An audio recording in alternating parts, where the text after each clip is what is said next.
Hi. So welcome to a fascinating session about brand visibility on AI, and how do we actually get our brands mentioned on AI. Should I be looking over here? I'm going to be looking over here, I think. Um, so, uh, so essentially, what we have, the way that we good? Okay.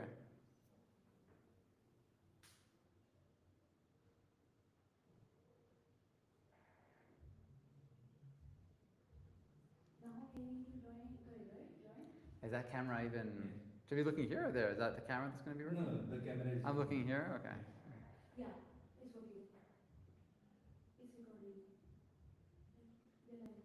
So we're good. Okay.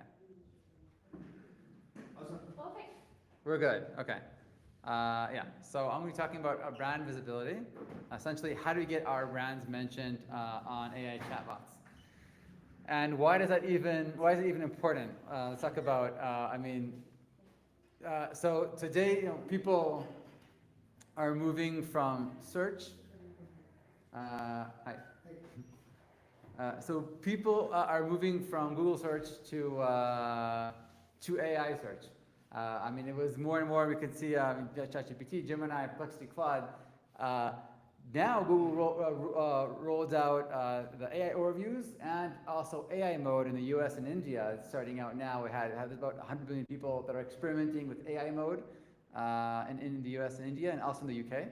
AI Overviews is open in 200 different countries. So when you search in Google, you get AI response, which is from Gemini, from the Gemini family of models of Google.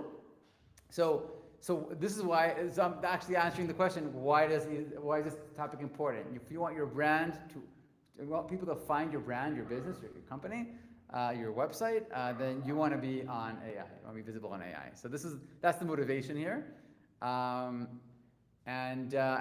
If you can see for yourself if it's on your Google Analytics or whatever monitoring tool you have, you could see the traffic, more and more traffic coming in from AI, from models. So I have our clients. You can see 15 to 25, 30% people coming in from AI and not from search, which is crazy, and the number is just growing. And you can see also if you look at your server logs, you can also see that the AI crawlers are now crawling the websites, and they're studying all the websites. So you can see that this is, for example, a screenshot from Cloudflare. Whoever uses Cloudflare for their domain can see the activity of the bots crawling and studying their content. So let's talk about how do models work at the moment. So essentially, there's two phases for the models. Models get trained over a few months. It's a very expensive process. They are fed a huge amount of data that creates their knowledge base and their intelligence. And they're always outdated. They always know, up to like a few months ago, even more than that. So they have their knowledge, and then when somebody comes out and prompts them, if they think that they have to search the web to have to give a relevant response, then they go out and they search Bing. ChatGPT looks at Bing, and Gemini and others look at Google. So here, for example, you can see like the schedule of like the models that were released. You can see that a model is released every month, 2 months, give or take. And in terms of searching the web, ChatGPT searches the web about half of the time, while the Google models they search, they're integrated with the search results, and also Perplexity is integrated, and Claude occasionally searches the web. Now it's searching more and more. So this is just like a list, like a partial list of like the training data of the models. So the models are trained on a ton of data. Oh, yeah. Yeah, sure. There we go. So models are trained. Let me just prove that. So models are trained on, I mean, there are books and websites, Wikipedia. I mean, Wikipedia is huge. Reddit is huge. It's not on this list, but they read. They have ChatGPT has a partnership with Reddit, so they read like the forums and they get a lot of information from there. Google Maps, they look at the reviews. I mean, they get. I mean, and code is one of like the biggest factors.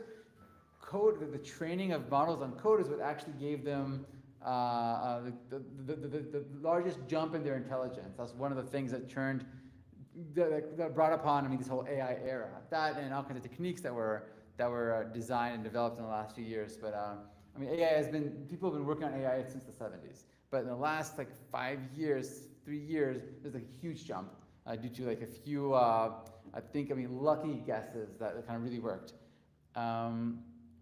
All right, so I'm going to talk about a little bit about how do we improve our presence on AI, and I'm going to jump into like I'm going to demo my solution, which was designed to improve the brand presence.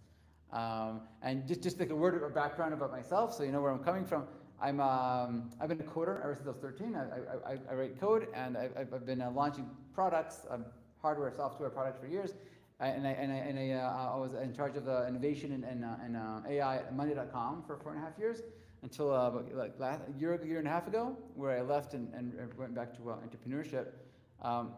And so I come from the world of data, coding, hacking, looking how to hack things. So this whole approach that you're going to see here is like a hacker approach to getting your brand into the model's answers. So here, this is an example of a report or analysis that was built for Mini, a brand of cars. Specifically, this is run in the UK. Models respond differently per country, per language. It also personalizes responses to people after they get to know you a little bit. So essentially what we have here, or what we do first of all, the solution that first of all I go ahead and I look for the prompts that people write in order to find a brand like Mini. So for example, best compact cars with stylish design, small cars for city driving. I find all the prompts that people are looking for. How do I do that? It's pretty tricky because this data is not available publicly. So I use different data sources. One of them is I found a high correlation between what people search for in Google search and what people are prompting for on AI. It's written differently, but the essence is the same. So I'm deeply integrated into Google's like trends and keyword planning tool and Google Search Console and all kinds of Google resources, and I pull search volume for what keywords that people are looking for. And then I also tap into there's certain models that I found that were trained on interactions between people and older models. So the models themselves know what people were prompting. So I also tap into that. And then I have a third data source, which is a few data partners that have all kinds of Chrome extensions and apps, and they have direct access to prompts. So I see what people are actually prompting. So I take those data sets and I turn those into a list of prompts that we're going to be prompting. And then we take these prompts and we send them to the different models. So for example, ChatGPT, we write the prompt, small cars for city driving with ChatGPT, and then we see the response. And then we check to see, does our brand Mini, does it appear in the response? And yes, it does. It appears first. And you can see that it's first out of 7. So we check how many brands appeared, and we check to see the order in which our brand appeared, and the sentiment around the mentioning of the brand. So we do that thing for all the prompts across all of the models. And that way we create like a percentage, we show like a score showing and how many of the responses did our brand appear for this topic. So the prompts were actually, they're grouped by topics. And then you can see this data per model. So for example, this brand specifically is doing pretty well across all models. And you can also see like the average rank, where it was positioned on average within the response. What the sentiment was around the mentioning of the brand and the competition. So you can see this also per topic. And we run this report either weekly or monthly or daily, depending on the plan. And then brands can see over time their presence in the different topics. So And then now, in addition, you can see all this data in the perspective of the competition. So you can see you can add competitors into this, and then see all the data and analysis in the eyes of competition. And then figure out what and where they're strong, in which topics, and which not, which models are strong or not. So then we take this data and then we analyze it in all kinds of different ways. So one way that we analyze it, we look at to see like what's the brand presence across different customer journey stages. So is the customer now in the awareness stage, consideration stage, decision stage? So we check the presence across the different stages. We look at the sentiment across the stages, and also we look at the competitors' presence per stage. We also have all kinds of other analyses in the competitive landscape to kind of show you like how you're doing compared to your competitors, I mean per model, and how your average position and the sentiment and all kinds of other analyses. So I'm going to jump now to the part where which is most interesting. I mean, how do we change our brand presence? How do we appear in the models, in the model's responses? So what we do, the approach is let's reverse engineer what's working today. So we buy actually a list of the model's sources. So we said that the models, when they don't know something in their knowledge, they go out to like search and they look at the web results. So what they actually do, when the model doesn't know or wants fresh data to respond to a user, it will go and it will fetch 20 to 30 search results from either Bing or Google, and then it's going to look at the name of the result, the date, the domain, and a snippet of that result. And then based on that information, it's going to choose 5 to 10 websites to read entirely, and then it will, based on that new information, it will then come back to use its trained knowledge and then synthesize a response to the user. And the models tend to use the fresh data more than their knowledge from their training data set because they want to cite the source of their knowledge so people don't think that they're hallucinating. So these are the websites that the model, in this report, in this case, this is where the model got its knowledge. So it's CarWow, COEL, all kinds of websites. So you can see from which websites exactly the models got their knowledge. And you can also see, so for example, I mean, this domain, CarWow, UK, 92 of the responses, and there are about 300 responses in this report. So about a third of them were actually relied on, they cited, or they relied on data from CarWow, UK, and these are the prompts that cited the responses from here. So then here, I mean, this is where a brand can go ahead and look and to check if his content is working. Is it affecting the models? Are the models using their content in the responses, or maybe there are opportunities to place maybe Car Magazine. Maybe you can place content here because you see that this website has the model's attention. So you might want to place some content here, and you can see what your competitors are doing. And you can filter this by my model and see where each one of the models is picking up its information. Every model has different data sources, and so then we take this a step further and we say, okay, so we have we know the sources of the models. Now I want to create content by myself that the models will want to cite. How do I do that? So here, what we do, we look at the most cited content, and then we analyze it in order to reverse engineer it. So how do we do that? So for example, let's look at all the guides and tutorials, and actually let's look at the blogs. Let's say I want to write a blog post. So I'll now analyze. For example, this one got the most citations. So I'm going to analyze it. And by analyzing, what I do, we're fetching the site, and we're going to look at every single property about that site in order to learn what is it about the site that caught the model's attention. So we look at the page title. We create a summary of the content. We look at the top keywords. We check if it uses opinions. What's the content depth? When was it created? Are there credentials there? What's the tone of voice? We check to see How many words, how many images were there? Were there bullet points? Was it an FAQ section? What's the hierarchy of the data? Are there schema markup types? Were there links there? We check everything about the site. And then after we go ahead, and so you just learn from looking at the properties of these websites, or you can do the easy way, which is what I prefer to do. Why work when we have AI today? After you analyze a few of these sites, which you can do in bulk, I'm just doing them manually now, you can then choose the sites and send them to a reasoning model that'll then look for patterns across the websites to try to find out what is it about these websites that's winning the model's attention. Why is the model citing these websites? And then the reasoning model comes back with all kinds of insights about the structure, the content, technical aspects, all kinds of aspects that these websites share that make them interesting for the models. And this is specifically for blog posts on Google AI overviews. I do this analysis per model and per type of content.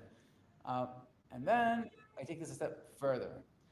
And then I ask now the question, so what content should I write in order to appear in the models? So what this section does, it looks at all the prompts where our brand did not appear in, and then it suggests content that will directly address that prompt. So we found in research that models like content that directly address prompts that were asked. So for example, here, sporty vehicles with multiple customization choices.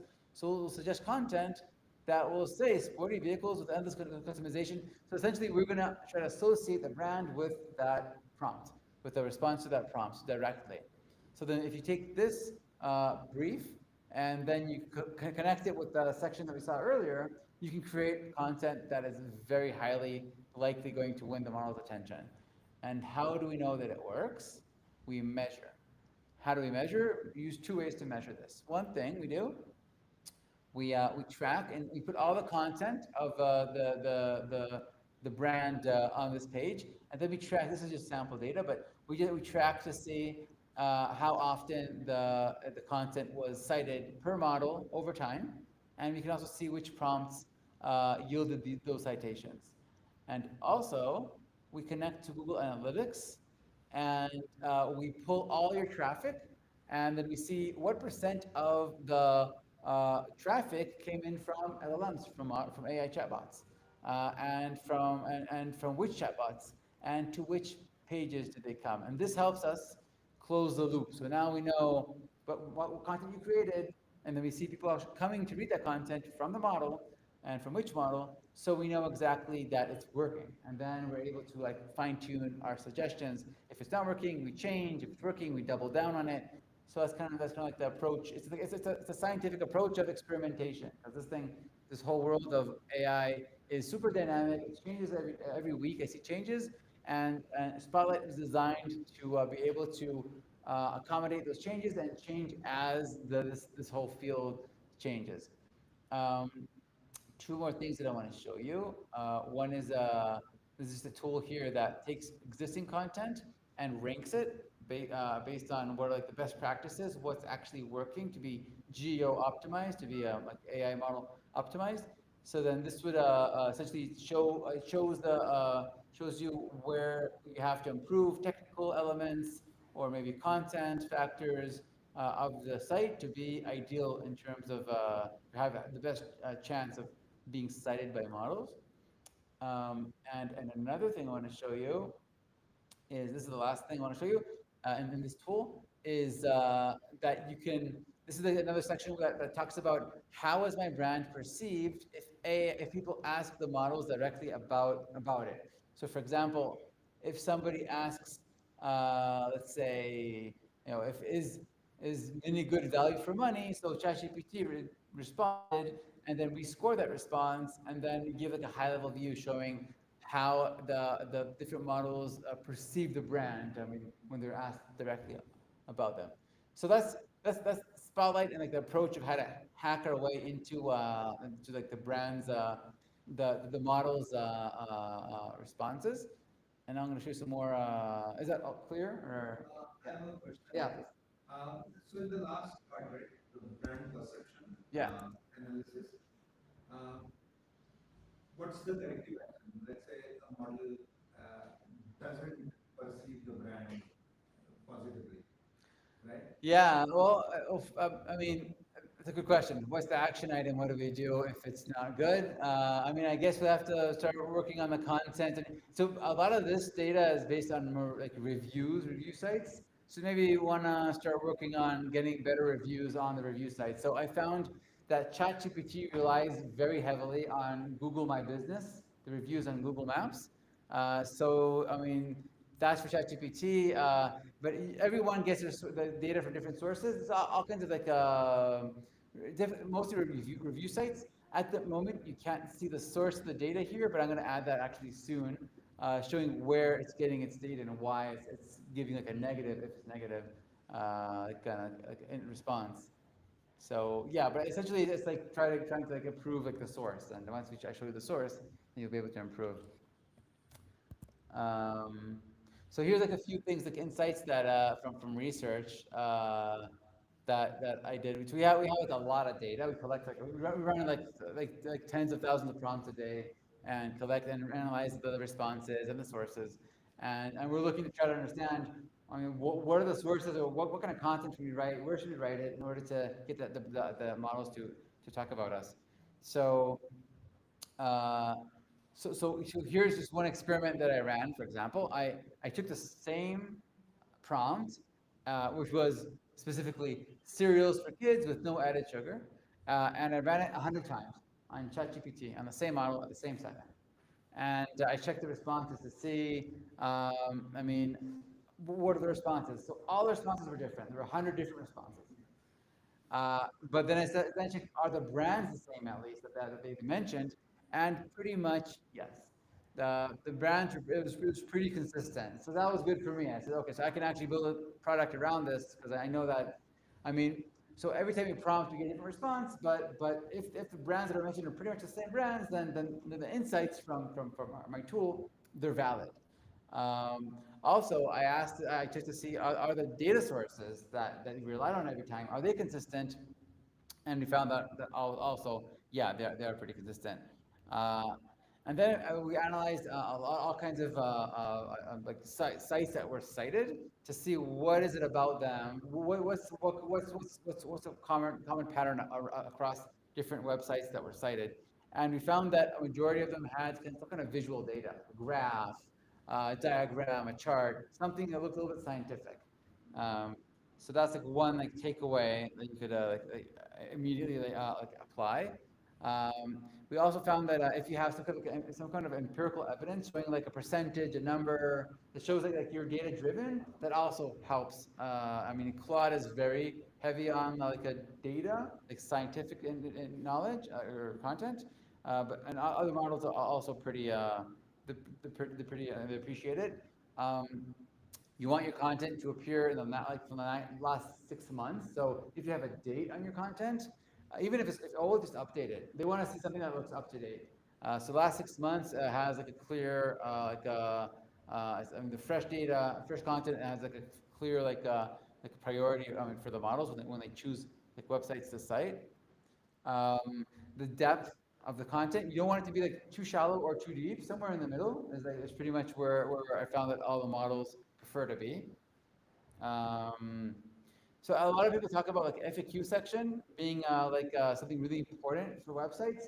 I didn't see any statistical significance to that. So I mean, it doesn't hurt to put an FAQ section, but there's no data that actually backs that up at the moment. I couldn't find any.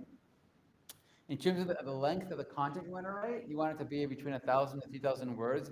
That's like the most popular bracket where we found like most of the content. Although, I mean, it cited all types, all lengths, but that's like the most popular one. So if to choose, I'd go with that.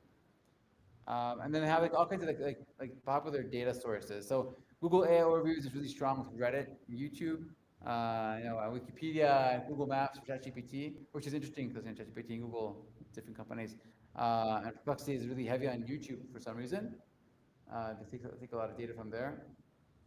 So schema markup types. This is like also a lot of people talked about you have to have schema markup types to help AI understand your website. Well, the data doesn't really back that up, but I mean, again, it doesn't hurt to have the schema markups on your site. Now, AI, when they crawl and they read your website, they read it without JavaScript. So you want to make sure your website is Node.js friendly. That's critical. You also want to make sure that your website is not blocking crawlers on the server side, so it can index your site. And LLMs.txt, this is like a new like for standard that was suggested. If you're familiar with robots.txt, it's like a file that guides crawlers if they can access the site or which parts of the site they can access. So LLMs.txt is like a prompt that the AI models are supposed to read when they come to your site and then get instructions on how to read the site. But it hasn't been adopted almost at all. I looked into that, so I mean, it doesn't hurt to write it this file and put it on your server, but it's not adopted at this point yet. Um, yeah, and that's about it.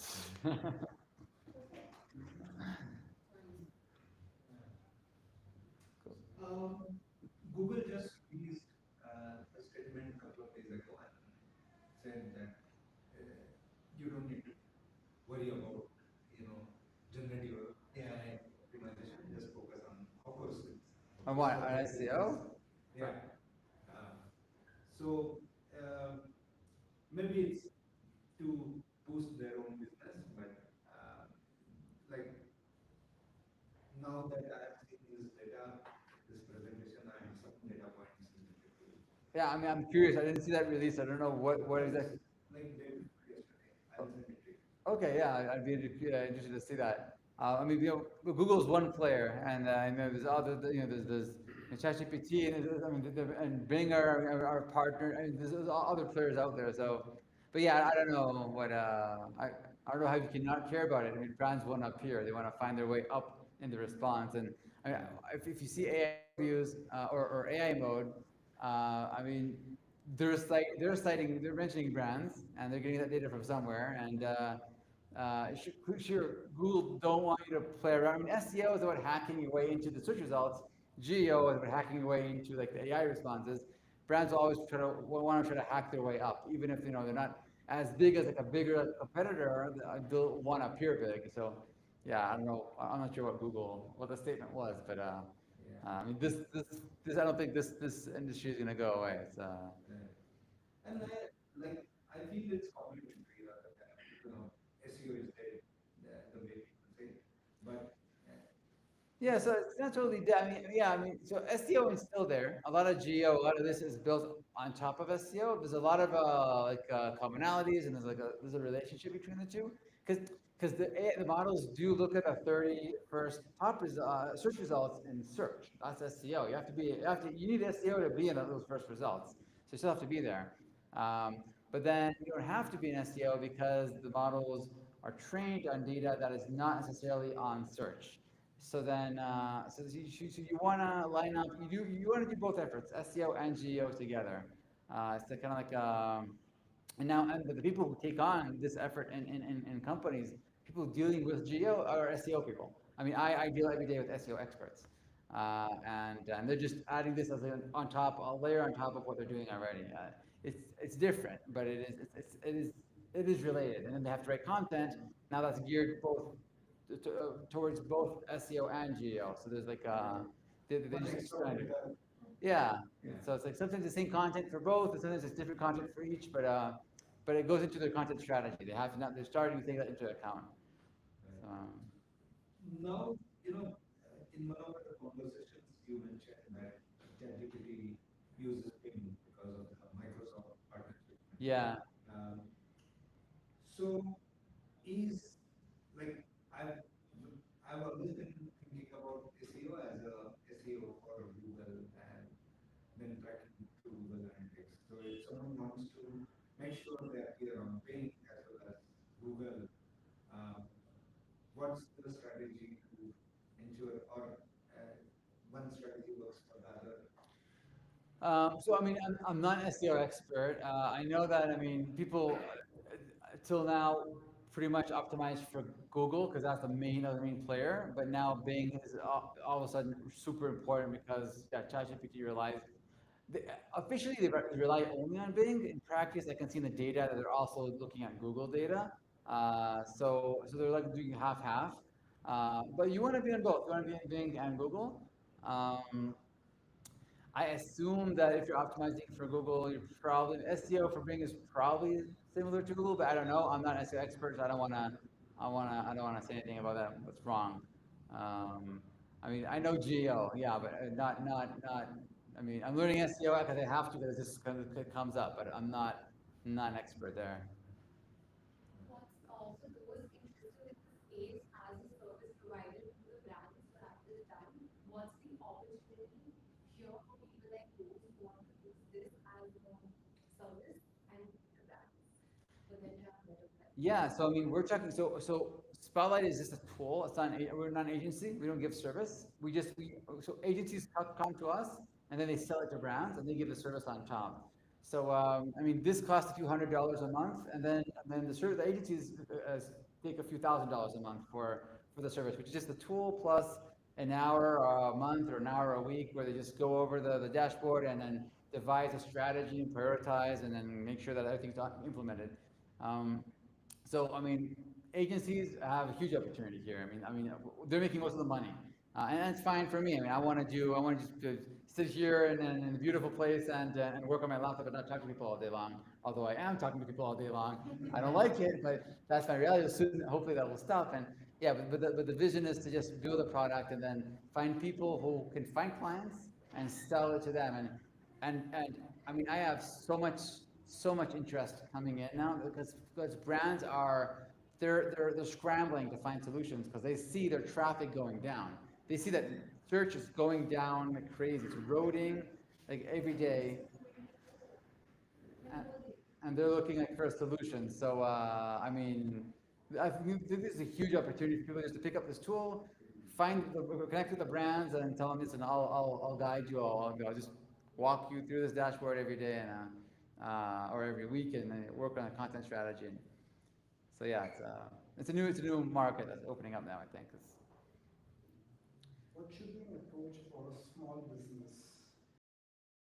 Because we realize that SEO is becoming a very resource intensive. Now on top of that, you have ChatGPT. Now what I've read is they talk about an omnichannel approach. Now if there's a small e-commerce business which has some 700 plus products, how can you go with an omnichannel approach? Because creating content for YouTube, Instagram, it's a very different ballgame. So what exactly is the best way for a small business?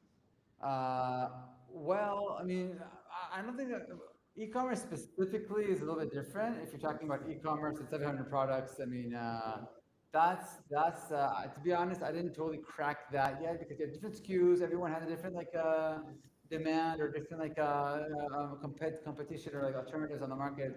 And there, I mean, essentially, it's what we do, but like on scale. And to say that it's practical with the tools out there today, we're going to release an API really soon, and then it will be practical with generative AI to create content for every one of the products. Assuming you have a blog or somewhere to place the content, you could then create content for each one of the products using the API, mean, automatically, and that could be the solution. I mean, eventually, it is content that you want to write, and you want to place it somewhere and hopefully get picked up, or as all kinds of marketing tricks to get your content, mentioned or um, so. Yeah, I mean, I think if you don't have a blog, you want to start there. I mean, for the sake of SEO and GEO, and then so we were thinking. Actually, I was talking to a few people that have e-commerce and was thinking about like creating topics. Like we have here topics, like creating like a topic per product. So you'd have 700 topics, and then you see like where you are compared to each one of the like other brands for that product, and then you would have content suggestions like per topic, per product, and then with an API, you could connect, take the suggestion, create content, and then push it on your WordPress or whatever like CMS that you'd be using for a blog. So that's what I would do. Yeah, and the API would be out like a couple of weeks. So then, I mean, in theory, you could do that. Because I have a small e-commerce brand. The struggle is um, in a good group, there's a customer journey is very different, right? From awareness, we take them a different journey path.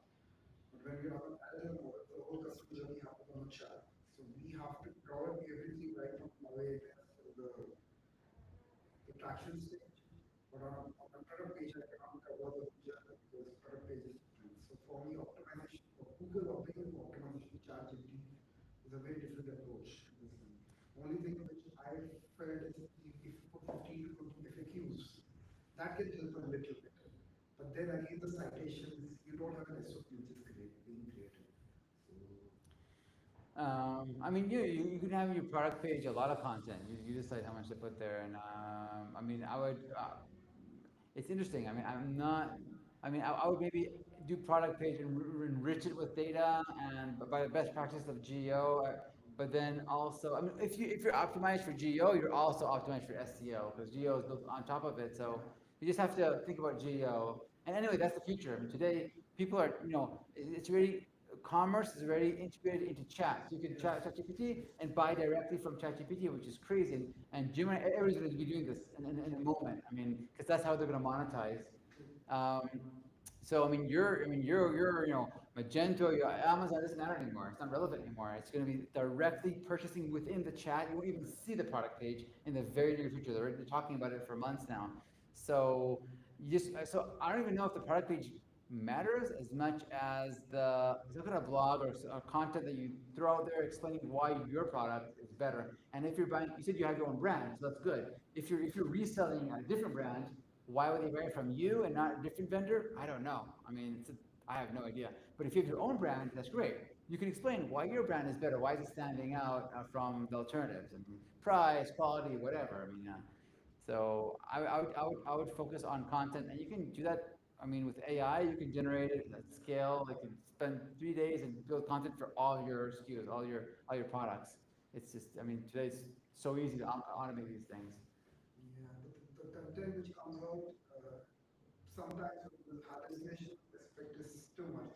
Especially if you have a medical field, you have to be very careful. And ChatGPT really made some stuff. Yeah, no, medicals, yeah. If you're doing medical, much more sensitive.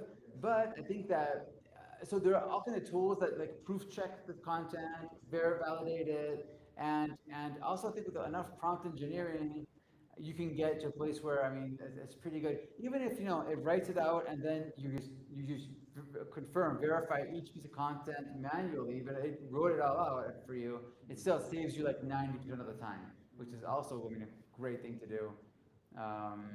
But yeah, I mean, also I feel that I mean today I see way less hallucinations than we saw like 2 years ago. Yeah. Like I saw a lot then, and today I barely see hallucinations. Maybe I don't know. But I just maybe it's the tools that I choose, but yeah, again, there are a bunch of tools out there that proof check, verify that there's no like hallucinations in there.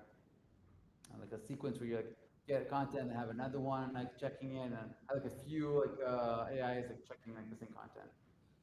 Okay, I have two questions. First is what is some of the interesting user behavior that you have seen on Spotlight in terms of insights on what people are using this for, how and what outcomes are they getting after using this? And second, what does it look like for personal brands? Somebody who's out there as a personality, um, as a creator, or as just somebody who wants to be known for what they do. Yeah. Yeah, I'll answer the second first. So I ran this like I was actually one person who came in to do like his own brand. He's like his name is like the brand, and he gives like lectures and about AI and stuff. And it was just like any other company. I mean, because his brand is once you're a brand, you're like an entity. So I mean, so the system. I mean, it's just the same like being like a brand name that you made up or a name of a person. It's the same. So it's just exactly the same. So there's no really difference. Uh, in terms of use cases, But in the first one, instead of having websites and content, their information would be mostly on their social profiles, right? So would that be a difference? so I mean, in the case that the person that ran, I mean, the system, the platform on his name, yeah, he had a website with content on it, and well, actually, I never tried to run this on a person from the social media. I mean, it's interesting, actually, because typically, if somebody is like say a celebrity, then there's also articles and content on the person, like in the media. If it's just somebody, if you put in like a name here, like our link to to a profile on like Facebook. Um, I don't know. I never tried that. It's interesting. Yeah, like it feels like um, Yeah, I doubt it'll be. I mean, content but on social profiles. So it's not just their bios, but also the content that they've produced over a period of time that might be publicly available as data. Yeah. yeah, no, that's interesting. I never checked that use case. I mean, I just because I mean, for me as a business, I mean, I don't know how much people would pay for that kind of thing. I mean, and the brands they're willing to pay a lot of money to appear in responses, and I don't know how much. I mean, you care to appear in ChatGPT. People are looking for I don't know whatever you do. Um, but it's an interesting use case. I never considered that, and that could be an interesting market and application for this. That's a cool idea. So I Um, think, LinkedIn posts for that Mhm. matter, I've seen that they are given citations for search results. So let's It say, does. yeah, It's yeah, citations. yeah. Oh, that's So yeah. Perplexity does that. ChatGPT, I'm not too sure. Um, Citations? No, yeah, they all do it now. Yeah. All the yeah, Claude was the last to join the group, and I also cite now. They also do the citations. They they have open a that. filter which only looks at mostly gives preference to social media Right. search. Yeah. And if you don't want to just do it as general. But yeah, on the insights bit, like insights that you see on the platform in the activity. Yeah, there's some interesting things for me. Where, for example, this week I ran like analysis for a brand that exists for 12 years, and they appear highly on Gemini and Perplexity and Claude. ChatGPT zero. They didn't appear at all on ChatGPT, and that was really interesting for me to understand why that happened. And I was actually going to research that. And when my guess was maybe their server is blocking ChatGPT's crawlers, because I mean that's like the best guess they have. Because how could you be 12 years on the market and zero mentions for ChatGPT? So that was interesting for me. Um, but yeah, I mean you can find sometimes like really known brands that don't get cited often. And just I guess because I mean other brands are doing something. I mean all kinds of like content, and all kinds of things to get like more presence. Um, but yeah, I think I mean yeah, Yeah. can't think of anything that was really, I mean, Like a surprising. case study, which was really interesting. No, I mean, so I mean, it's still kind of early in the game for like hard data. I didn't collect hard data, but I know for a fact that I mean, I mean that the brand's presence that are working on Spotlight is increasing. I just don't have the actual numbers to show yet, which I should have that case study available because people are asking. Uh, but no, but I mean, uh, yeah, I mean, it's clear. I mean, if you're writing more content, placing it in the right places, if you're actively, I mean, trying to get your brand out there, associated to all kinds of things. It could be also LinkedIn posts, beside you know, in Wikipedia, Reddit, and you're also making sure that your site is like technically allowing crawlers to read your content, and your content is open for Node.js, and you have all the schema types in there. So I mean, all these things they add up, and we see them working. We see them moving the needle. It's Yeah. And also, is the opposite of this use case possibly also a viable scenario, which is deliberately and intentionally not wanting your data to be there in AI tools? Like, for example, yeah, like, musicians don't want their data to be yeah, publicly available for data. yeah, They actually, yeah. I mean, I know like all kinds of brand reputation agencies that help you like get rid of like bad like search results, like talking about the people sued you or all kinds of. Um, uh, it's interesting. I didn't think about They that. have to be seen, like they just don't want their data to be Yeah, available in terms of styles. Like for example, there are some writers who have a particular style, and there are other writers who can just ask ChatGPT to do something in in their style. But if you don't want that, you don't want the data that which is your IP to Yeah, so I mean, the way they do it in Google search to get like a response, like a result, like the lower result, they just create content that will overcome your that result and to push it down organically. That's the method they do in search.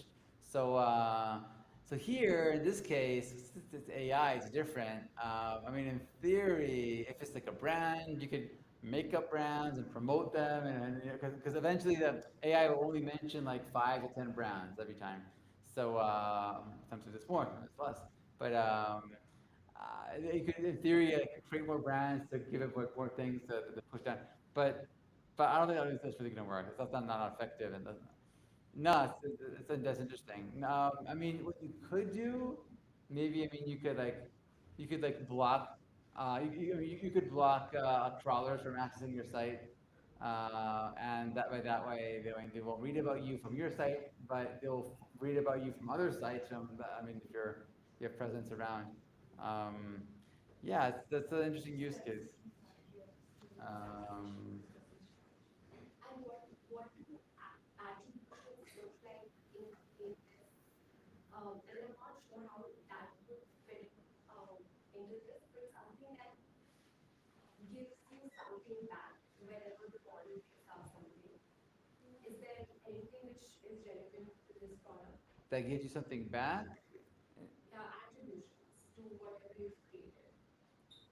Um, I mean, you could see it. I mean, if you mean in terms of like the content that you created, I mean, you can see like, if it was cited or not. So you could see. I mean, I think you can close the loop. I mean, with the citations or see like the, if the if the if traffic came to your content, um, and so that kind of helps you like close that like feedback loop. But not if that's what you're asking. I'm not sure. Yes, so if your book is available publicly, right? If there's a PDF available, it's on the internet. That means ChatGPT can train on it. I think it's as simple as that. If you have never published your book on any online content, right? So how can the bot get trained? And Right. similarly, if an artist has its content freely available for people to see, then ChatGPT is going to see it and train on it. And if not, so you better hide your content. Don't make available if you don't want ChatGPT to train on your artistic sense, right? So don't do that. Otherwise, it's anyways available, right? We all can see it. If we all can see it, we can copy that also. So if ChatGPT is Yeah. copying that for me, it's not a violation. It's anyways open. Out of the content available, when you put in a long password, ChatGPT will never scroll. Yeah. If you have a login, for example, a login, then only you can see it. And there's ways to avoid it. As you said, like, That's, these are hacks. yeah. Yeah, for example, there are lots of these AI companies that are training Thank their you. on their own data sets, Uh, and they are not, and they're doing it with not with the publicly available data like all the bigger companies are doing, and are rightfully being sued as well. But they're doing on custom models, and they're also building attribution system which ties back to, so it tells you what content was being used in the data set and then who used it. So it was, if it was that data set that was used to generate, for example, a new song or a new piece of content, it would give that attribution back to the original owner if their content was used in the data set to produce that new AI generated piece of So content. that's a So new that language, model right? Is this part of the new protocol that's happening that ChatGPT will inform if I took your content? There should be a way. If it's not there, it's probably coming soon where the LLM has a way to tell the host that I am grabbing your content. It's not too hard, right? You just, and then they know that ChatGPT took my content. but then it can create a friction also, because let's say if ChatGPT is using my content Yeah. and it's suggesting something, because we understand that it takes a multiple attribution. Yeah. And I get monetary, I get benefit in terms of monetary terms. How will you attribute that monetary back to the person who did attribution? Understand what I'm saying? Right. So that's So, gonna create a lot of there needs to be, complexities. I think this is coming soon. It's inevitable. Like, if I am training my LLM on this new artist from Tennessee, and the lyrics are coming like might as well pay that artist some money, like how YouTube pays highest content. It's going to happen, right? Content writers will get money. Artists are going to make a lot of money from these training models very soon. They I can't hope. get away for too long. We, Yeah. It's in the beginning. let's see, because ChatGPT has to start making money out of from subscription, they will go to Yeah. ads money. This might come, but They have infinite money, like this is like the hot pot, right? Like pouring in money. So we might enter into an age where artists might start making a lot of money. Just like how content makers are making a lot of money. just the way Google started giving back money to content creators. Yeah, so that same cycle will benefit them. But then, don't you think with the speed of AI, so with Google, with YouTube for that matter, people had to create content themselves for it to appear on YouTube, and that's how Google paid back to them, right? Yes. But with ChatGPT or AI, they have the AI, the models have the ability to create content So themselves. they're scraping from the web. They're scrapping and they're adding. It's scraping. So all they need to do is just tell them, hey, I scraped you. That's how they count, and that's the currency, like. And they count that I was scraped so many times, and ChatGPT pays me that much money. That's Don't how be as they'll simple have as to that. do it. They'll have to do it. No, they won't do it. There's already so many lawsuits happening. There's so many right? lawsuits happening. And someday one LLM will announce this model, and then everybody will copy it. It could become part of that MCP protocol. But don't you think like how to actually verify the copyright of a particular content? Because one form of a content is in the different forms, right? And the web and the chat GPT scrapes that. So how to actually validate the copyright? Yes, it's not obvious all the time, but sometimes it's obvious, and that's how they're getting sued left and right. Yes, Because that's- sometimes they're quoting the same phrases, because not always it's kind of changing. Sometimes it keeps the same phrase, quotes. That's how you know. And if it's happening too many times, somebody will sue them, and it's verified. And there will be ways to do this. How long they will do this? A new business model. This is the big- Somebody will come out with a solution. I have a question. I don't know if it's a hack or what it works. Let's say I give a prompt to all the content, all the LLM models, whatever content it gives, I synthesize the content and put it on my say blog or web page. Do you think that increases my possibility of getting cited in these LLMs? Using AI to write your content, on the contrary, it's not going to increase. So Google and also AI, they don't mind citing, they don't mind promoting AI-generated content. That's official, as long as it brings value.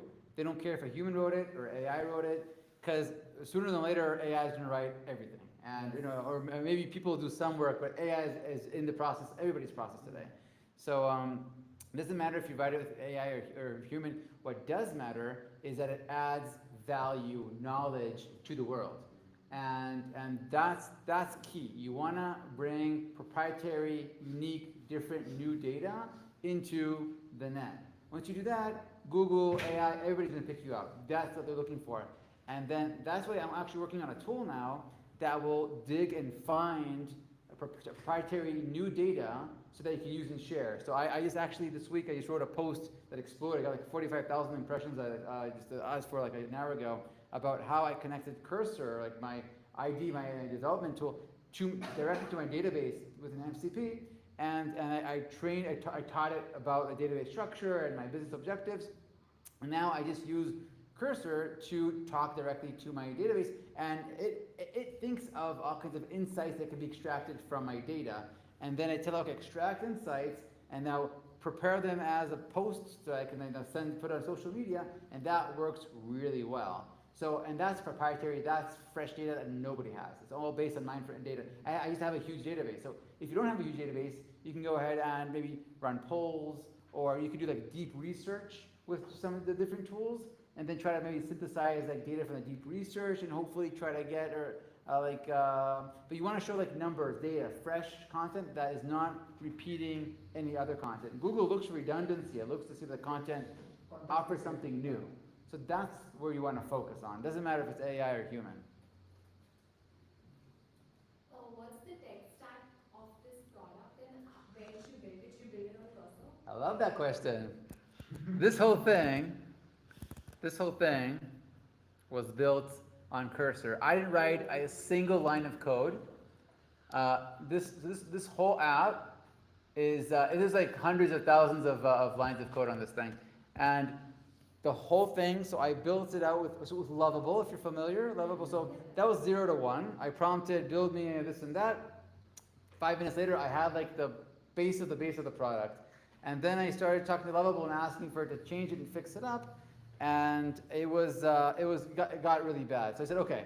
I took the code went to GitHub and into Cursor, and with Cursor I started using like Claude 4.0 came out.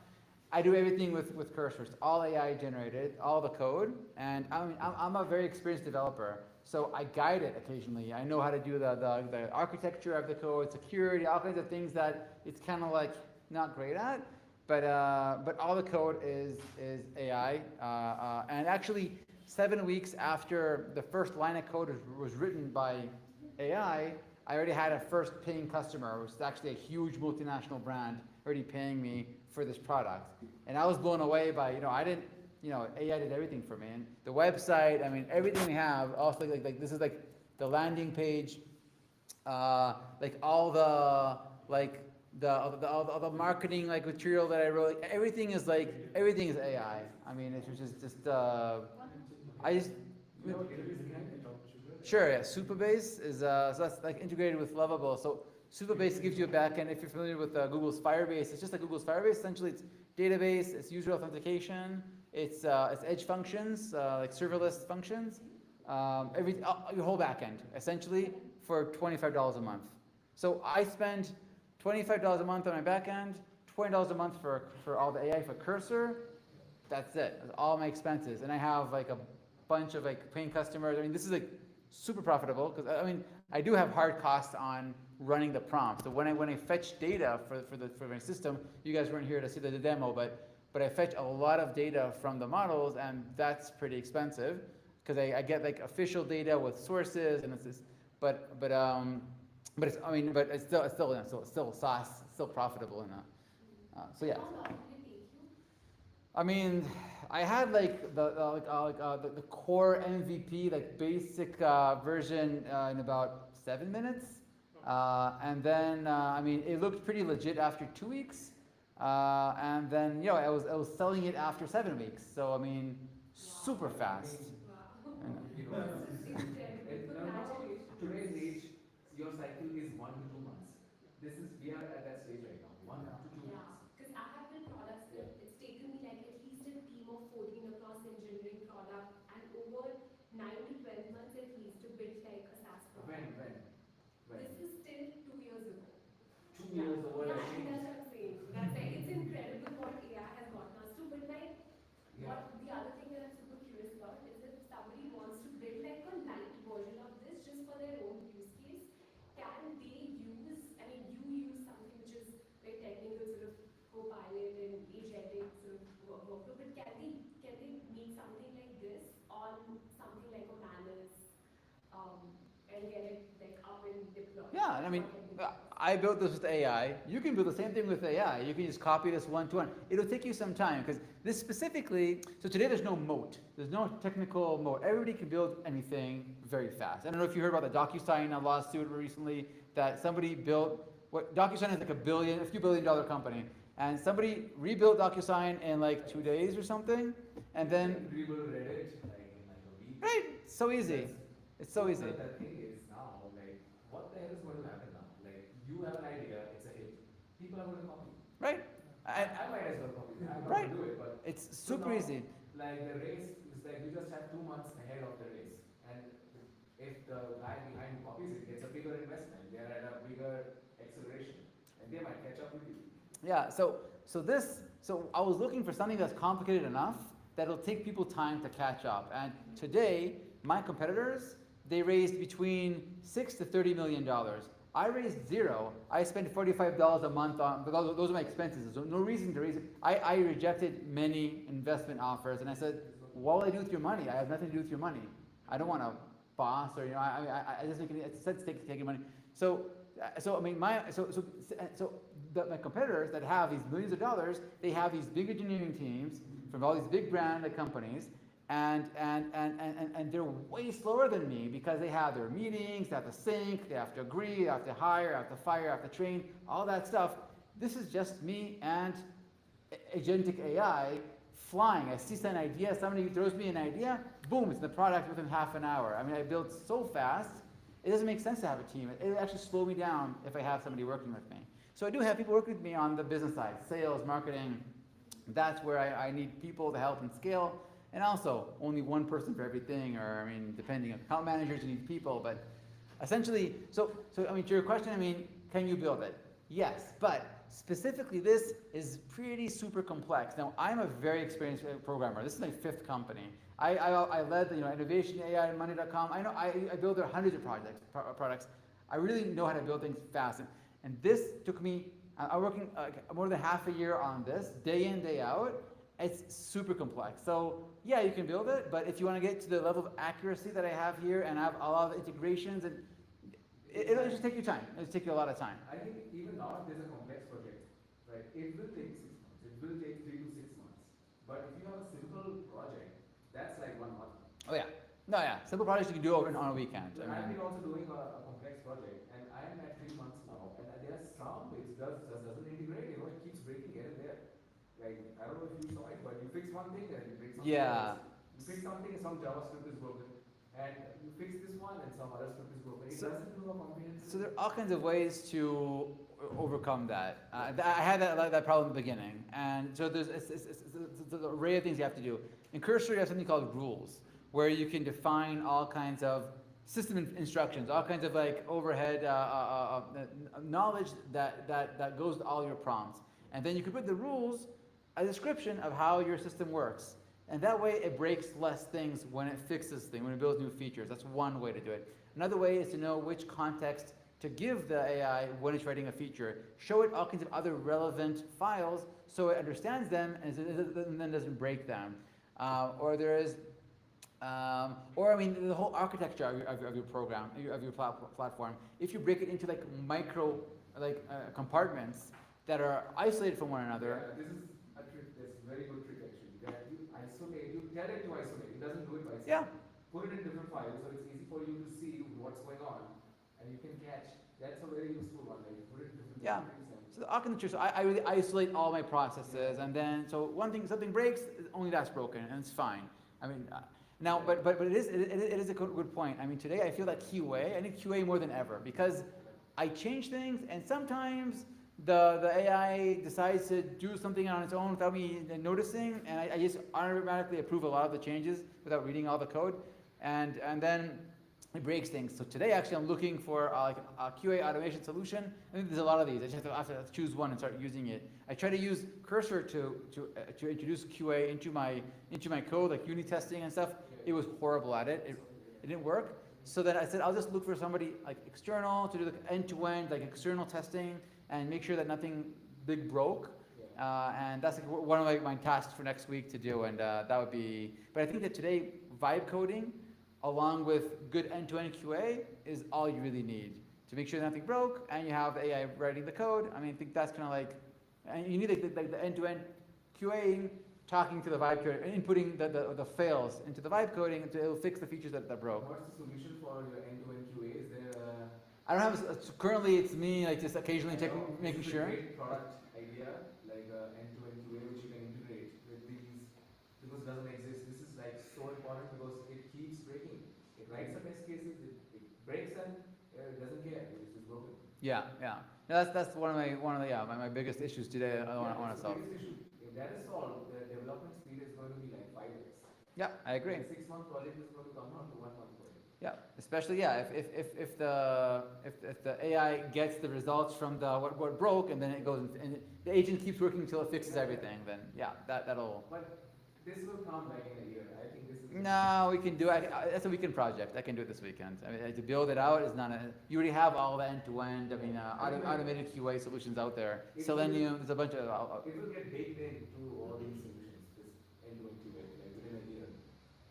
It will get baked in. It'll be already today.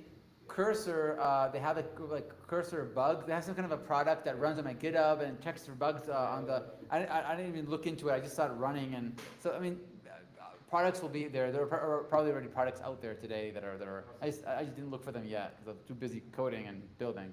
But yeah, I'm at a phase where I have to start looking at QA also. I mean, things are breaking sometimes. Yeah, this is the age of QAs right now. Like you can still hire a human QA, right?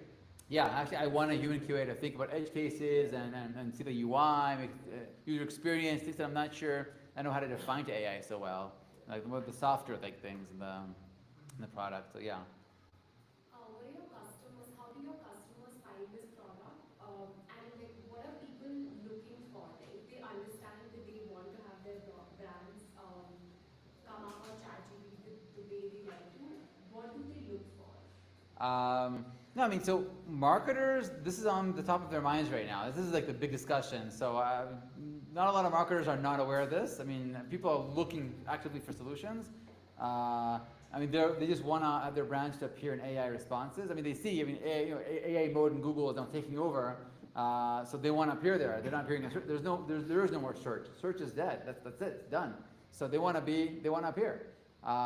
So marketers are looking for this. And where do they find me? On AI, I hope. I mean, that's what I do. Actually, I don't know. I have so much inbound. I have like zero marketing and so much inbound right now. I think it's from AI, although I didn't actually really run this on myself. I'm not doing content at all. I know what to do. I don't have the time to do it because I have so much stuff to do for the business. But I should probably spend time optimizing. I mean, my online presence on AI. Yeah, that's a fail of mine. Yeah. So are you doing this yourself, or you have any development team? Oh, I have so many developers. They're all AI. I mean, I don't do it. Yeah, it's me and AI. The new team. Yeah, I can introduce you to my team. Okay, yeah, let's switch it. So yeah, so we have L3 here. He's a good friend. We have Claude 4 and Gemini 2.5. Those are the only three best developers. I don't use anybody else. That's for coding, right? That's the engine behind coding. This is for coding. I also have like a project here where I look at data. It's also like a cursor project, but it's only data. So what I did here, I connected Cursor to my database with MCP, and then I told Claude to look at my database and write all the schema and some examples of the data into this instructions file. So now it has like a full explains like my database structure, and then I also told it like to explain what my business does. So I added like my business here. And then I say, okay, now based on the instructions, I want you to pull out all kinds of insights. So then it knows the database, it's connected to the database, and it has its logic to know what to query and what to ask, and then it just pulls out data for me. So this is like my data analysis setup here, which is like super simple. So yeah, and also design I do with, I found a hack for design. I actually can write a post on that. Who needs designers anymore? Because today, image generation sucks on models. It just sucks. If you want like a specific text and like a graph or something, it's not designed for that. It doesn't work well. I mean, maybe now like the last versions came out pretty well, but it's slow, it's expensive. So I said, why do that? And for infographics, I go to Grok. Grok apparently is really good at doing like nice HTML. It's pretty HTML. So create a banner for me. Create like an infographic in HTML. And then take that HTML and I throw it like into like a HTML viewer and I tweak like the words if I want a little bit or the data. And then take a screenshot of the HTML. Then I have a beautiful graphic. And I do posting now on LinkedIn with these graphics. I'll show you here for example. Almost 50,000 impressions. Here, this for example, I posted this. I told it took content from a database, and then I gave it to Grok, and then Grok made this nice little infographic. I took a picture, I threw on my logo. I took a picture and just tossed it on LinkedIn, and it didn't do like really well, but I mean, this is like just like one example. I could do like 10 more, and some of them will perform better. So I mean, it's all AI. I don't see a reason to really get a graphic designer anymore either. I mean, it's I don't know. It's exciting times. I mean, you can do so much today. Well, the thing is that the graphic design, the AI chooses the best design. Like it goes through a lot of things in that particular domain, and it chooses the best design for you. It makes up the code for the design, and it does take like maybe libraries that are popular for design, like Tailwind, all kinds of popular Bootstrap. So it probably uses like the popular or the average of the design best practices. I mean, LLMs are based on averages, so yeah, but I mean, it comes out nice. I mean, ChatGPT and Gemini's and Claude's designs. Actually, Claude's are good, and Grok's are good. I like both of their designs. ChatGPT, for some reason, the design's kind of ugly, and also Gemini. So just one question, Mark. So we are a small setup here in Dharamshala, set down in Dharamshala. So you can get, yeah, so we get a lot of interns and like who are actually from here. So we want to train them, and I know the coding buzz is gone now, so AI is something which is very new to the world. So I just wanted to grow them so that they can be very much employable wherever they go. So what would you think? What are the tools that I should make them start? So these are what? They're students, or they're No, actually they are interns. They're fresh out of colleges. out of college. Yeah, and they have the IT background, and we want to train them because we want to grow the people from here. For coding, for what kind of job, or anything like coding, product what management? I believe is coding is gonna die. I agree. So Agree. I need to make them future proof so that Yeah. we have something to offer them so that they are employable, and either they are employable by us, so Yeah. that they can sustain the market. So what do you think? What are the tech stack that we should? Just saying, you guys are what you? So we're a small IT company. IT company. Yeah, we work in a Drupal. Drupal is Yeah, I know CMS, Drupal, yeah. So I've been in Drupal for the last 12 years. It's like website building, like Yeah, based on it's Java CMS. or something, or Yeah, it's based on Symfony. okay, Yeah, it's based on open source platform. okay, okay. Yeah, used by many like White House and all this like big giants in US governments. Okay. So I've been in this for like 12 years, but now I have a Drupal development team, but I want to create a new AI or something. Yeah. New stack team so that we are still competitive in the market. Yeah, yeah. No, I mean, for sure. I think, I mean, if from Code Monkey to Prompt Monkey, you want to be Prompt Monkey today. I think you want to. I think you want to set up, teach them how to work with Cursor, and I don't know. I mean, Drupal. I think it's all like front end. You don't do that, there's no actual code, right? It's all like all Yeah, interface. we do have to do a lot of customizations. Oh, there is code in there, There is okay. code involved in it. So great. So, I mean, I was considering if to get WordPress for my website. I thought, hey, I need a CMS. I mean, I want to throw up Yeah. content. So, and then I said, why would I go through the hassle and integrate WordPress when I can just in one prompt tell Claude to add a whole CMS to my system, and that's what he did. I have a whole CMS here with like one prompt, which works perfectly. And I mean, so I'm wondering, I don't know what the future of Drupal is, but I could go, I could create something, it has everything I need with it, and I customized it. I said, all right, I want it to be Markdown because I copy paste from ChatGPT and I get it in Markdown. I mean, I customize it the way that I want it, and I also want to start like shooting content in scale here, like just send like 1,000 articles one day. So if it's in the right format and based on a database with Markdown, I can do that easily with ChatGPT. So I planned it the way I designed it the way I want it. So I don't know what the future of Drupal is, but I would definitely get into like building with Cursor.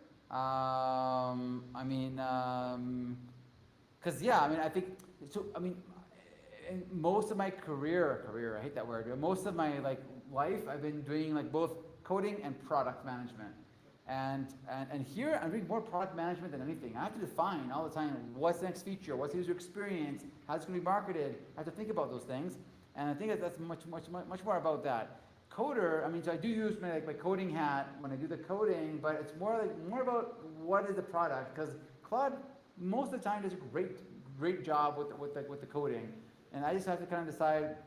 It's actually not a bad product manager either. I mean, it's pretty good at both, but I think I have to be more into the product phase of maybe do product management tools, because I mean, I think maybe the ultimate person in the future would have to know architecture, databases. You do need to understand coding to tame this monster. You do need to know coding. You still need it.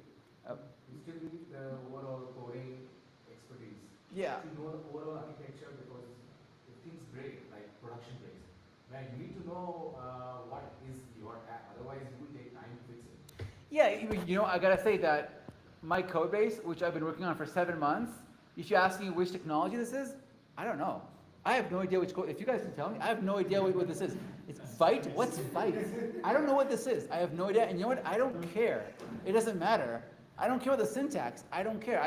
I want to make sure that it works, and I want the prompts to be right. CMS as well, which is What's being that? used- which CMS you're using in the I didn't, it's not a CMS. I told it to write a CMS.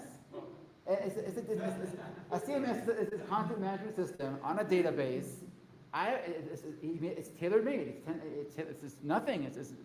I have no. I thought about using Mailchimp and tools like that for all kind, and then I'll just ask AI to build it for me. I don't pay for anything. There's no reason to. I just build my tools. It's just one prompt away. This is a new era. It's crazy. What is the backend of the LMS? No, Superbase. So there's one thing that I pay for, which is my database, which is called Superbase. It's just like a backend, and it has a database in it, and it's like rational SQL. And I know SQL. I also know Mongo. It doesn't matter. It doesn't really matter which database it is. It works. It works. You know, that's all I care about. No, it's just maybe I'm extreme. A lot of my friends that are coders, they say, "Ooh, I would never let AI write my code, and I want to see everything." And I don't. I want to see results. I want to see the cash in the bank. I want the product. I want the user to be happy and pay me more money. That's all. I mean, I don't care So how for it's written. stepping stone, I think Cloud A plus Cursor is that what you suggest? Yeah, Cursor, working with Cursor, yeah, I mean, Cursor, Windsurf, Replit, it doesn't matter. One of these AI-based IDEs, I just work with Cursor because I just work with, I don't know, I'm comfortable with it. And there might be a better option out there. Yeah, work with one of these like AI IDEs, and they came out of IT. They know coding, they know theory, they know algorithms, understand efficiency and stuff and memory. You have to understand the basics if you want to instruct the models. But yeah, I just practice and start building familiarity with the different models and different and Cursor. There's so much to learn in Cursor. You have for example all these what do you have here? Sorry, Cursor settings. So you have the all kinds of rules that you can use, instruct and guide. I mean, and all kinds of the MCPs and agents, and there's all kinds of things that come out all the time. That once you know how to use them, I mean, you can really optimize your work and work really fast and efficiently. So, yeah, I definitely do just practice working with AI because it's no longer only human, and it's not going to be only AI. I don't think. I mean, because Cursor has background agents that build whole modules for you, and it sucks. I tried it. I don't want it to do everything alone. I want to see every step. I want to see everything that it does. I want to review the code in the more sensitive areas. So yeah, I just practice building confidence with the models, and also out of experience, I know already which of my employees is it Claude 03 or G2 or Gemini 2.5. Which of them is going to get which task? Because different models work well for different tasks, and I already learned to find which one works, where each shines. And when do I want to use max mode? And when do I want to use auto? And these are differences that took me time to learn and a lot of trial and error until I found the right setup, the optimal setup for me. But this is constantly changing. So sometimes as a new model comes out and things change all the time. But just get on that horse and start playing and practicing. I think How do you learn all this? What?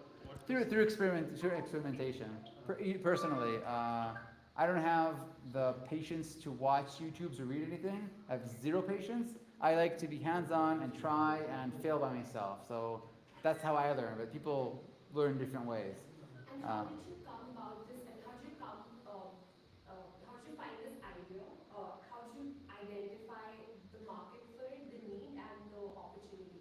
And you have a set of ideas that you've probably discarded, and that others can take and work on. I mean, did you have I have a huge list of ideas of things that I want to do, but I have zero time to work on them. Yeah, as I work, I identify all kinds of gaps in the market that I want for myself, or I see that people talk about. This specifically, there's a company that raised like $6 million to tackle this problem exactly, and I thought that it was brilliant, and I love the guys, and I love the idea, but I didn't love that fact that they raised money, because this is something we can build without any money. So I said, I was actually just like challenging myself to say, can I build what they're building out like in a couple of days? And I saw that yes, and very easily. So. And I really loved this. I mean, this niche because it's something new. It's evolving every day. It's really changing all the time, and there's no solution to it. And I love challenges. I like to learn mathematics, like in the university. I love riddles and challenges. This is like a mega challenge for me. So I just love it. I mean, just like it just kind of feeds me personally on like an intellectual level. So that's kind of like a. And 5 ideas that you probably don't have time to work on, like top 5 ideas from the repository of ideas you have that you feel are important. So that possibly big one of us can work on it. Yeah. I understand exactly what you're asking. Let me see what I want to share. What is he going to do then? Yeah. Make his idea. Let me see what I want to share with you. I think every Okay, founder who's record. would already have, I mean, everyone who's building something would usually always have some sort of other ideas that they don't want to work on, Yeah. but they have done enough research and they see a market for it that they're okay to sort of like just. So you're asking like something he doesn't want to work on. No, amongst like so usually an engineer like him would have a lot of ideas that they want to work on and they'll pick one which would satisfy them in terms of like the complexity and the sophistication and the need and the gap. But what are the other ideas that he saw potential in? I feel like today we are in the age that it's no more one app at a time. Like you can do 5 apps at a time when the development time is 2 weeks. Yeah. So if you have top 5 ideas, you're probably going with that. I mean, I believe in like focusing all my attention on like one thing. Otherwise, Yeah.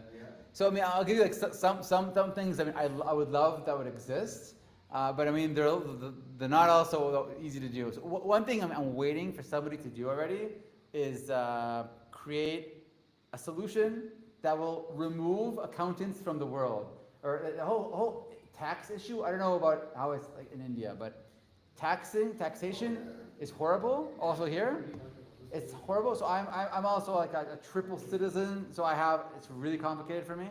Have you tried TurboTax? TurboTax? Yeah. TurboTax is U.S. Yeah. But if you are a resident in other countries, and I don't live in the States, I'm a U.S. citizen, but I live in Israel, and I'm also German, it's super complicated. But in USA the problem is solved, right? TurboTax is But it's very easy. yeah, but it gets complicated once you have foreign tax credits from a different country, and you have all kinds of rules. It gets really complicated. So I pay too much money for to accountants in both countries to solve these problems for me, and they're still not doing a good job, and there's no transparency, and I can't play with numbers, and so the whole tax world, which today, tax is like there's a tax code. It's all public. You just need the AI to go and learn it, and then help the user. I mean, figure it out. I mean, what's optimal for him? How should he? Maybe should he sell the stock next year, or maybe this year? I mean, how do you optimize your finances given the taxes? That's one thing I wish would be out there. Another thing is property management. So here, again, I don't know what it's like here in India, but like in the US and Europe, property managers take 8 to 15%, or roughly around that, of the rent every month to collect rent from the tenant and really do nothing. Just be there to answer the call if there's a problem with the water, and then he sends the plumber, and then it takes money for that. I mean, you pay like a homeowner pays a ridiculous amount of his profit, of his ROI on property management. So that is something that AI can easily remove. This whole human factor, and you have so if the tenant has a problem, he can talk to an AI, explain the problem. The AI will have a bank of people to dispatch the plumbers and electricians or whatever, and the cleaners will dispatch them. This would all be like agentic. I don't understand why you need a human. It can cost a fraction of that. So that's another thing I wish would exist, or I will build it if nobody builds it. Like in the next, when I finish with this. You are putting my job in danger. I- Together. Why? Help you, because then you can use that agent to do a lot of operations and, yeah. So that's a very good idea. I don't need to worry about plumbers not coming in time. Yeah. Yeah. Any other ideas? No, it's like a ton more. It's something like easy, smaller. Like for example, So I have an Instagram, have about like 84,000 people who are interested in ideas for micro startups using the latest in AI. wait, you have I have a content channel, an Instagram and YouTube that has audience that's interested in this topic. So I make content around AI. And recently I sort of want to be more focused on micro startups because I feel like in this decade, the best way to build something is to dabble in it a lot and build sort of micro startups, products that can maybe tie into a proper startup because I mean, the success rate of startup, building a startup is very difficult. So yeah, so I cover ideas for micro startups. so I'll give you maybe an angle of thought. In the last, so again, this is like my fifth like venture, and the other ones, I mean, they weren't a big hit. I sold one, but it wasn't like a big like exit. And the problem always was, and today it's really easy to build product, as you see. The problem is distribution, go to market. How do I get to people? That is the challenge today, and that's why my new approach is to find people like you that already have the market, they already have like the followers, they already have the reach, and then connect with them, and then find something that their audience might need, and build it and collaborate with them to then sell. You start with distribution, build on top of that. For example, I have a friend who connected with this guy, he's a tattoo artist in Italy. Had like, I don't remember, like 50, 80,000 followers on Instagram. And he flew over to Italy and he said, let me just record you performing at a tattoo. It's an 18-hour tattoo. And he recorded him doing the tattoo, and occasionally he explained what he was doing. And then he made it into like a video, and then he sold it. And then he said, all right, sell this to your people, like $100 a piece, sell it to your followers, and they're making like a ton of money, like $7,000, $8,000 a month, just from this one-time video thing that they shot, because the guy had all these followers and then distribution channel. So Distribution is so important. yeah, so first of all, think about how do I get to people, and then think of the product. That's easy. Product building is $20, it's nothing. Yeah, I think that's where the community first approach comes, right? Like, community will give you, or the distribution will give you 100 ideas. That is the most common strategy, I think. And the strategy maker, you need to hire the marketing people, including the influencers, Instagram, and the YouTubers. This is the strategy, I think, we should do. And Yeah. what's interesting about SaaS is that no one company could handle all the verticals. So the way companies are, there are different SaaS companies for different verticals.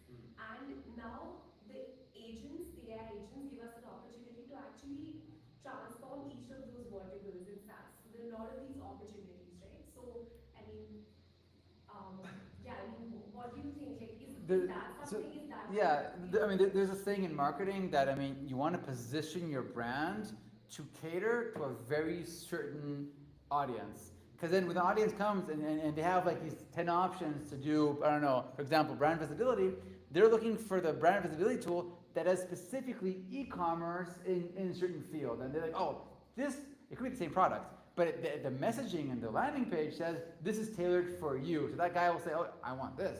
I mean, even if it's a little more expensive, this is for me. It's niche. So yeah, you could now with AI copy DocuSign and say, this is DocuSign for schools. And then the schools will be like, oh, this is for us. It's all about like the positioning of your branding. I mean, so yeah, definitely. I think this is, Look at the existing SaaS products. yeah. And build like a version which is just better or more specific. Yeah, and for specific. I mean, I grew up in most of my life in Israel, and Israel's all about like, innovating, building new stuff. And then a few years ago, I told myself, why innovate? That's stupid. When you innovate, you have to teach, you have to educate the market about this new tool and what it does, and make people look for it. Don't innovate. Look for something that people are already looking for, and just copy it, and then just tailor it to a certain segment in the market. It's way easier. There's no risk. There's already a demand for it. People already educated the market. You're riding on their education.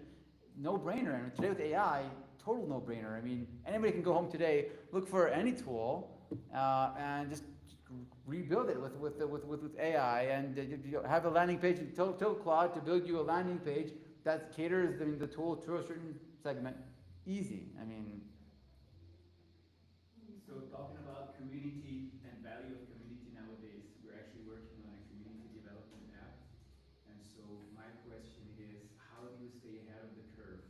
Like you have some valuable product, but immediately, like we were discussing before, anyone can just copy it and make it even better. So like one of our strategies is to keep certain tools in pipeline and then gradually implement them, put them out in the market. But what is your experience in this marketing sphere? It's interesting. Interesting strategy to release gradually features. So the way I see it, there are a few ways to prevent churn, to keep the people with you. One is to create a relationship with the people. Make them actually love you, love your brand. Be fun, be funny, be valuable. Give them value, insight, humor every week or whenever they interact with you.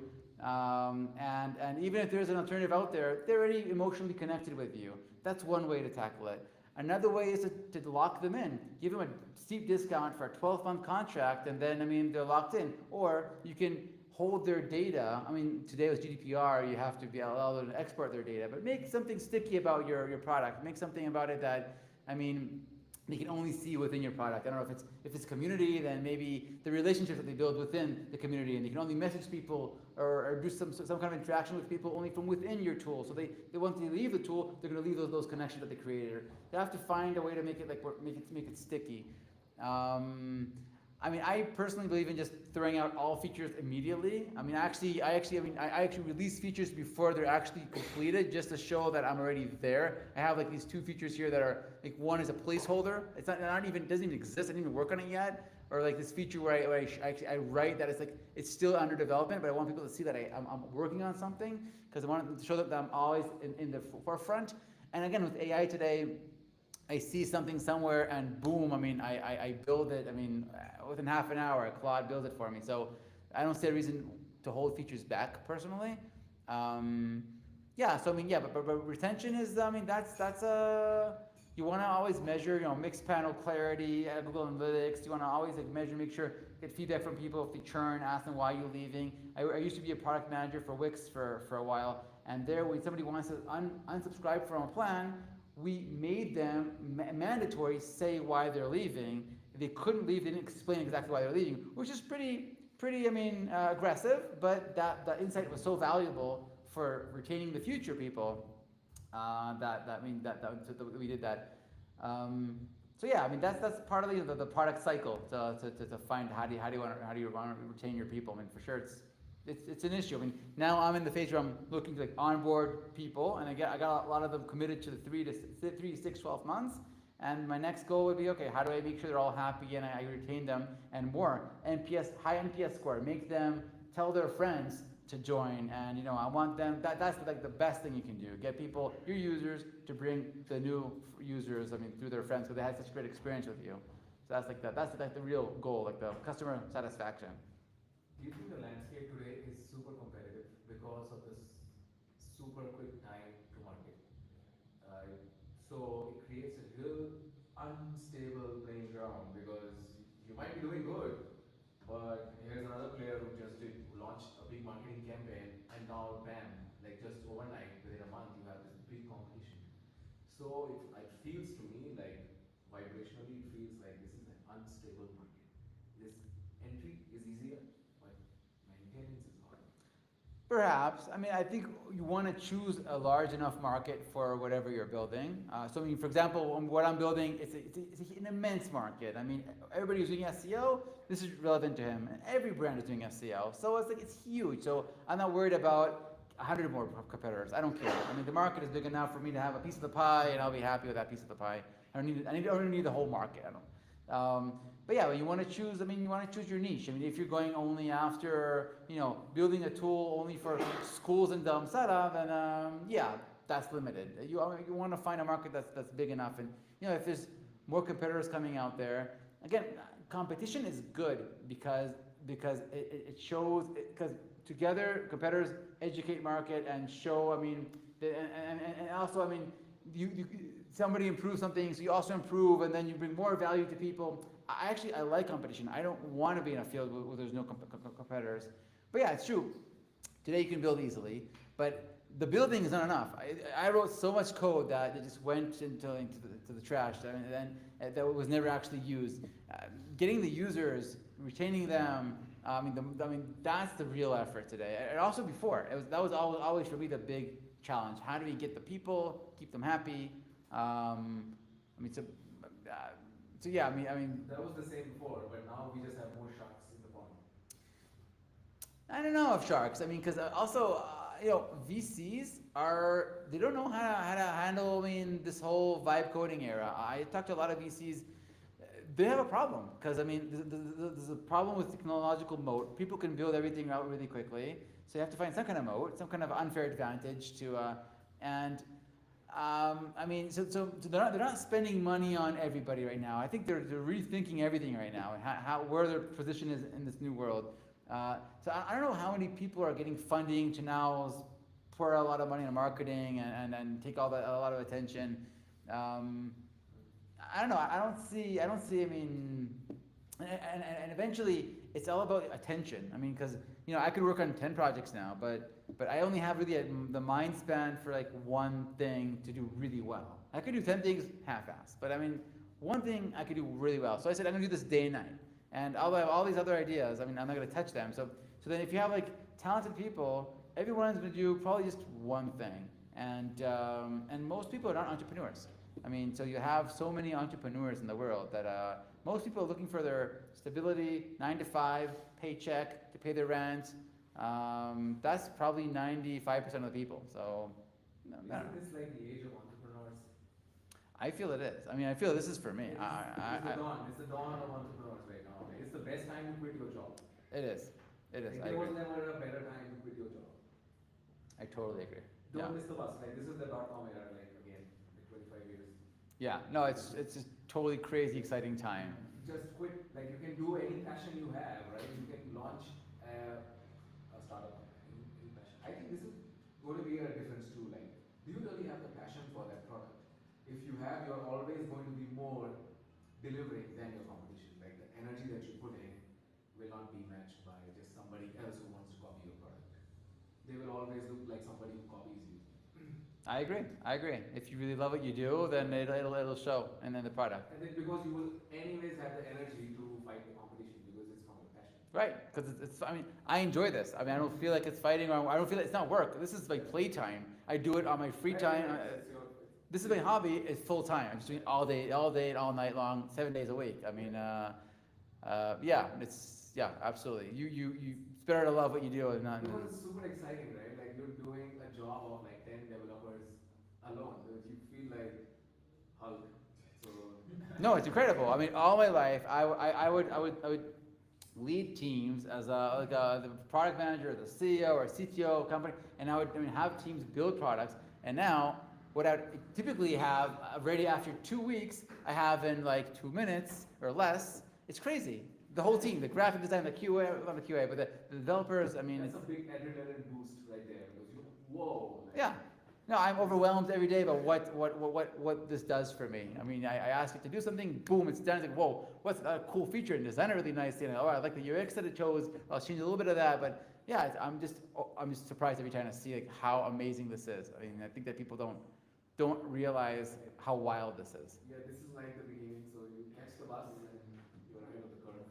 So one question I have, like you have like sorted now, like you can build anything with the AI and all that. So do you think how are we gonna market things? Do you think AI can come into that picture and actually help you get more funding or get to your target audience faster? How much of the marketing? I said. Yeah, that's like the next thing I'm gonna tackle now, marketing. So you can streamline a lot. I mean, marketing is a huge topic, and a lot of different ways that you can you do marketing, but in all the Like you Sorry, have I'll- experience of so many product companies, so you know this, okay, what. yeah, I mean, all the things that are related to content. Sorry, content or also video and audio. I mean, I made 11 podcasts with AI, like all like a text to speech. I mean, it had like the AI generate like the transcripts. Each podcast has between like 30 to 130 episodes. I just threw them on Spotify to see if people listen to them, and I have a few like tens of thousands of listens to all kinds of podcasts. And I thought I'll just do this and then monetize it later or something. And actually, I left the project. I put it aside, but it's all in the air. I also have a few books on Amazon Kindle that AI built. I wanted to see if Amazon will stop my books from like being published. It didn't care. I experiment with like all these things. So you could do the marketing. I mean, if it's content writing, if it's it's responding to like all kinds of people on social media, if it's like creating videos, it's almost there. I mean, definitely, you just need like one strong marketing guy, and I think to use tools, and you can explode. Like outreach for like getting like sales, or like doing like email campaigns, and everything. You can do everything with AI today. The creative, the positioning. I mean, I think you just need one person. I mean, you don't need a marketing team. So no, I think it's huge, and I'm talking to a few like people who are working on like agentic marketing like platforms that will help marketers like do everything from one place, like Cursor for marketers. They're working on something like that. I totally believe that the businesses will need one guy who knows how to do execution, like production, and one guy who knows how to like bring in the business, like marketing, and that's it. And you can build like a huge company, or huge companies by revenue, not by people. You don't need people. Just those two things. Just those two people. I can't find a reason to have like hire people anymore, except for like account management. If you have like an enterprise who needs a person, or like sales, or I don't know. Yeah, biggest challenge that I face, because I interact with a lot of local people, their mindset is only to do jobs. Yeah. They've been born and brought up to do jobs. So bringing them to entrepreneurial journey is sometimes really hard. So do you think like what would be the best way to make them, change their? What, become entrepreneurs? It's a mindset. You're born an entrepreneur. Yeah. I don't think it's something you can teach. I mean, I was born that way. I was never good in like, I never had a boss. I was in the military. I never had like a commander. Michael, thank you. Sure, thanks for coming. Are you doing this again? We could. I mean, we've got a bunch of projects between us. Like, it would be great, like chatting over food or something. If you I'm here every day. I mean, I practically live here from noon until nighttime. So. Okay, so I guess I said you stop by if there's something going on. Cool. And we do this Yeah. quite often, so awesome. You can join the community and all. Oh, nice. That's great. We got a community too for AI. Okay. Where? Operating in Bangladesh. Oh, okay. Yeah, so we also have a small community, and we also need help in our project. Are you Johnson? No. Johnson's friend. Johnson is with us. Yeah. So yeah, I'll see you there. So if you guys can like drop out like somewhere to contact you, because I would love Yeah. to like to be part of You this. have my I WhatsApp. So know. we're very sorry because we have to go to an event. Oh. We really wanted to catch you guys. Yeah. So just to have some mood, some first impression, which was really awesome. So thank you for hosting. Thank you, Michael, for presenting. Pleasure. We'll That was catch really you. good. Yeah, Thanks. conversation. We'll I'll catch go you take next time. screenshot of this. Yes. Awesome. If there's a follow-up event, that would be great. Yes. Okay, thank you guys. Okay. Thank you. Actually, I also have to. Yeah, you need to I have to go. Yeah, the kids are need their showers and stuff, please. Back to billion. and also that. Yeah. Do I stop this here, or is this still running, or? Yeah, I ended from my. Oh, it should be okay.